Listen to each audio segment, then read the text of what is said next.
We're going to make phenylacetone in a tube furnace. Then we're going to use reductive amination to yield methamphetamine, 4 pounds. So no pseudo? No pseudo. So you do have a plan? Yeah, Mr. White! Yes, science!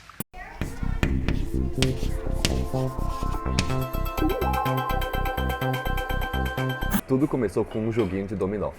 Em 1961, o matemático Hal Wang sugeriu para o aluno dele, ele virou para o aluno Robert e falou: aluno Robert, eu te desafio a pegar um jogo de dominó e encher uma mesa inteira dele, cobrir uma mesa inteira, cobrir assim um plano infinito, de menos infinito a mais infinito, sem repetir nenhuma peça. Robert falou: como assim? Não, pode repetir as peças, mas o padrão tem que ser diferente, sem ser periódico. E o aluno Robert falou: fácil, eu pego, cubro o plano, só que em vez de fazer ele periódico assim, eu coloco as peças em qualquer ordem. E daí o Hal Wang falou: só que você pode mudar os números, mas a bordinha ainda vai ser a mesma.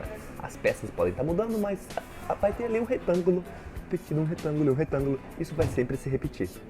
A menos que você tenha, sei lá, infinitas peças de infinitos tamanhos, o que você não tem. E levou 2 anos, mas o aluno Robert voltou com 20.426 peças diferentes e provou matematicamente que o Hal Wang estava errado. O Hal Wang ficou tipo: tudo bem. Ele provou que realmente tinha um jeito de usar um número finito, ainda que imenso, de peças para formar um padrão que nunca se repetisse nunca. Levou um tempo, mas o pessoal começou a encontrar pecinhas menores. Até que 12 anos depois, o físico e matemático inglês Roger Penrose encontrou 2 pecinhas. Ele encontrou 2 peças que juntas podiam cobrir o plano inteiro.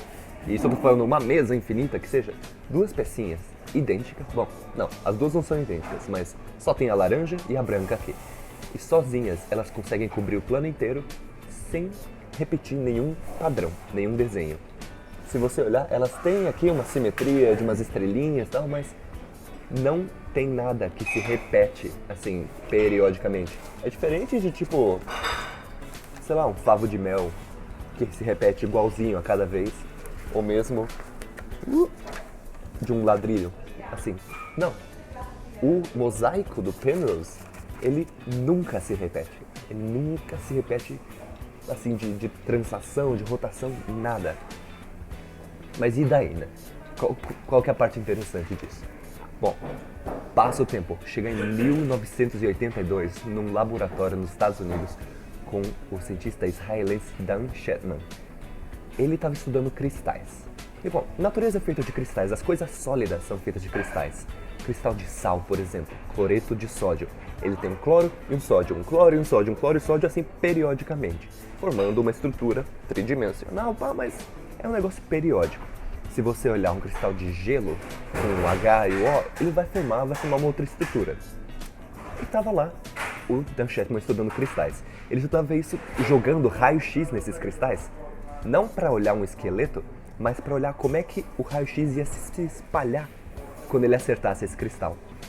Assim como se você mirar, quando bate luz em você, faz uma sombra, a luz se espalha um pouco. Se você mirar a luz num espelho, vai se espalhar bastante. Se mirar numa folha branca, vai se espalhar de um jeito mais difuso. É assim que funciona uma tela de cinema, espalha toda a luz. Se você mirar um raio-x num cristal, você vai ver a luz se espalhar de uma maneira específica.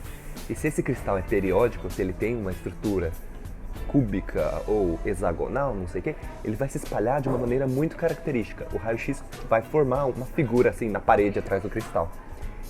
E essa forma, essa figura, esse padrão de difração é usado para entender a estrutura do que você está observando. Então, se você mira um raio-x num cristal de gelo, aí você vai ver, isso aqui tem essa estrutura tal, então o gelo tem essa estrutura, sei lá, hexagonal, qualquer coisa assim. Agora eu já não lembro. Mas o que acontece quando você mira isso numa, sei lá, uma estrutura que você não sabe como funciona? Tem como você decodificar esse padrão? Tem. E é isso que o Dan Shetman estava fazendo. Só que ele viu um padrão de difração que ele nunca tinha encontrado antes. Ele viu um padrão que tinha uma simetria não hexagonal, não cúbica. Ela tinha 10 lados. E ele até anotou no caderno dele na época, 10 lados, será que é isso? Tá certo isso? Levou 2 anos pra ele se convencer, puta, será? Não, deve ser algum problema que eu fiz. Mas no final das contas, realmente, só tinha uma opção. Ele tinha encontrado um cristal na natureza que tinha uma forma diferente. Um cristal que tinha uma simetria que nunca tinha sido observada. Ele resolveu chamar isso de quase cristal. E claro que a comunidade científica não levou nada disso a sério. Porra, é como se chegasse um cara e falasse, eu encontrei uma forma de matéria que é feita de átomos, só que não exatamente átomos que você nunca viu antes. Vou chamar de quase átomos. Tipo, não, é balela, mentira. Na época, o Linus Pauling falou, não existem quase cristais, existem quase cientistas. Galera caiu de pau, mandaram ele reler os livros de cristalografia. Coitado do Dan Shetman. Só que o danado tava certo. Muito tempo depois, em 2009, encontraram quase cristais num meteoro na Rússia. Em 2011, ele ganhou o Nobel da Química. E esses quase cristais demorou um tempo para ele perceber, mas a estrutura que eles tinham era a do mosaico de Penrose. Ele tinha 10 lados, e aqui você vê que tem 5, tem uma estrela de 5 lados. A simetria que o mosaico de Penrose tem é como os átomos no cristal de alumínio e manganês que o Dan Shetman estava estudando, é como aqueles átomos estão organizados. Então, essa noção de que, olha, existem cristais na natureza, porque veio de um meteoro, existem cristais que não são matéria de forma periódica, tipo cloro, sódio. Isso foi muito perturbador para a química. Por isso que o Linus Pauling falou, não, nem a pau, isso não existe. Mas, bom, passou, ganhou um prêmio Nobel. Só que pra mim, a parte mais bizarra e fascinante de como que esse mosaico de Penrose foi parar nas ciências mais experimentais, não tá nos quase cristais, tá nos vírus. Vírus, deixa eu virar aqui as páginas. Vírus, eles têm muitas formas possíveis. Algumas que parecem assim um cigarrinho com uma mola dentro, outro que parece essa sonda espacial, e alguns que parecem sólidos geométricos. Se você lembrar da aula de geometria, isso aqui é um dos sólidos platônicos, é o icosaedro, ele tem 20 faces. E tem vírus que são como isso, é um dado de 20 faces, no qual cada face tem algumas proteínas, tem as proteínas que o vírus usa para se ligar na sua célula, para infectar a sua célula e tudo mais. E lá pelos idos de 1950, Watson e Crick, lá do DNA, eles tinham essa noção de, ok, os vírus, eles acham que tem esse formato, icosaedro e tal. Mas passou um tempo, nos anos 80 e 90, encontraram alguns vírus que não cabiam na classificação que a gente conhecia. A classificação já tinha ido além do que o Watson e Crick tinham pensado, mas mesmo assim, encontraram alguns vírus que eram grandes demais para as simetrias que a gente conhecia. Porra, será que é um cubo? Não, não dá. Será que é um icosaedro, um dodecaedro, qualquer sólido do Platão? Não. E o que será que é então? E foi aí que entrou a professora Radiant Warrock, da Universidade de York, e propôs o seguinte, e se esses vírus, a superfície deles, também não é algo periódico? E se a superfície desses vírus estiver coberta com algo tipo o mosaico do Penrose? E parece que é verdade. Hoje, o grupo da Radiant Warrock e outros virologistas, ou matemáticos, não sei, eles estão usando uma versão meio periódica, não periódica porque, bom, o mosaico do Penrose não é periódico, mas uma versão mais, sei lá, esférica, o mosaico de Penrose em cima de um capsídeo viral para explicar onde que vão estar as proteínas.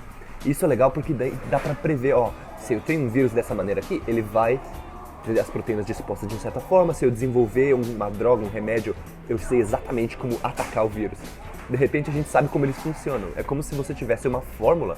É como não, é exatamente ter uma fórmula pra cara que o vírus vai ter, sem você nem precisar olhar para ele, sem você precisar olhar cada cantinho do vírus. E tudo isso por causa de um joguinho de dominó. Tudo isso porque lá no meio do século XX, alguém resolveu brincar de colocar formas tentando cobrir um plano inteiro. E por hoje é isso. Dominó, que foi parar em cristalografia, que foi parar em virologia. Onde será que vai parar?